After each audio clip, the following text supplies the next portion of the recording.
Mummy आपका जन्मदिन कब आता है? 12 साल के मोहन ने अपनी माँ से पूछा। माँ ने उसकी इस बात पर मुस्कुरा दिया। मोहन अक्सर ही ये सवाल अपनी माँ से पूछता और माँ जवाब में बस मुस्कुरा देती थी। लेकिन आज मोहन ने ठान लिया था, वो बिना जवाब जाने मानने वाला नहीं है। आखिर बेटे की जिद के आगे माँ ने कहा, हमारे ज़माने में जन्मदिन कहाँ मनाया जाता था मोहन बेटा। पहले के लोगों को तो तारीख भी याद नहीं रहती थी। आजकल ये सब चीज़ें चलन में आई हैं। पहले हमारे बुजुर्ग माता पिता बच्चों के जन्म होली से 1 महीना पहले हुआ था, या दशहरे के 2 दिन बाद, दिवाली पर हुई थी, या उस दिन पूर्णिमा थी, यही सब कुछ याद रखते थे। सच कहूँ तो मुझे याद नहीं है मोहन। माँ की बात सुनकर मोहन सोच में पड़ गया।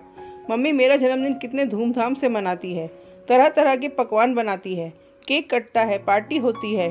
काश मैं भी अपनी मम्मी का जन्मदिन मना पाता। देखते देखते समय बीतता गया। 12 वर्ष का मोहन आज 35 साल का एक सफल बिजनेसमैन बन गया। इन 23 साल में बहुत कुछ बदल गया। उसकी सुधा से शादी हो गई थी और आराध्या जैसी एक प्यारी बिटिया उनकी जिंदगी में आ गई थी। माँ आज भी मोहन के साथ रहती थी। कल तक जो माँ मोहन की हर पसंद नापसंद का ख्याल रखती थी, आज मोहन अपनी माँ का रखता था। वैसे घर, शहर, गाड़ी, वक्त और उम्र बदल चुके थे, बस एक ही चीज़ नहीं बदली थी, वो थी माँ का प्यार।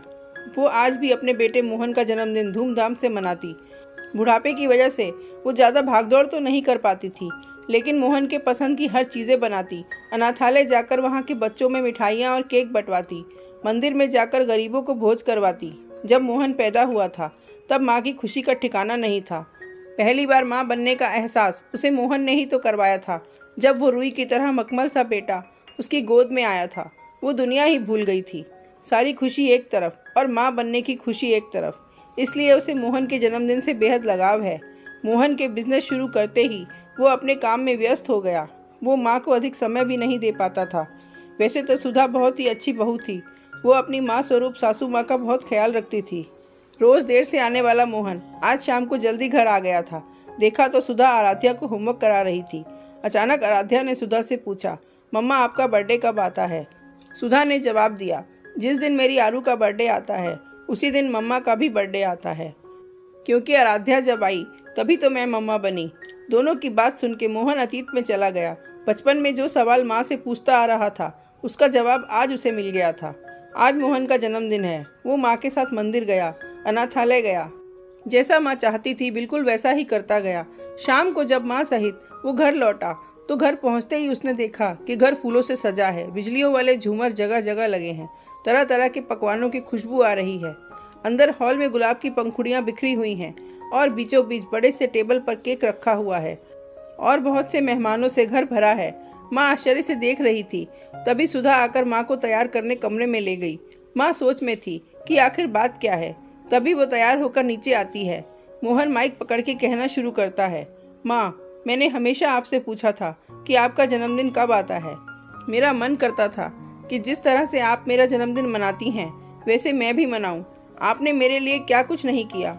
आज मैं जो भी हूँ आपकी वजह से ही तो हूँ। आपने हर मुश्किल में मेरा साथ दिया है, मेरी छोटी छोटी खुशियों को इतना बड़ा बनाया है। मैं हमेशा सोचता था कि आपको मेरे जन्मदिन से इतना प्यार क्यों है। जवाब अब मुझे मिला। एक माँ की जिंदगी का सबसे बड़ा पल तब आता है जब वो अपने बच्चे को पहली बार गोद में लेकर गले लगाती है। आज ही का तो दिन था ना माँ, जब मैं आपकी ज़िंदगी में आया था। माँ आज ही के दिन तो आप भी मुझे मिली थी। आज ही के दिन तो मैं भी बेटा बना था। आज ही के दिन तो मैं आपकी गोद में आया था। आज ही के दिन तो मुझे भी ममता का सागर मिला था। इसलिए आज से ये दिन सिर्फ मेरा नहीं आपका भी है, क्योंकि तुमसे ही तो मैं हूँ। आज एक माँ और एक बेटे का जन्मदिन है। मोहन की बात सुन के माँ की आंखों में आंसू आ गए। मुंह से कोई बोल नहीं निकले, बस दिल से दुआएं निकल रही थीं। इतना मार्मिक दृश्य देखकर हर कोई रोने लगा था। माँ ने अपने बेटे मोहन को गले लगा लिया।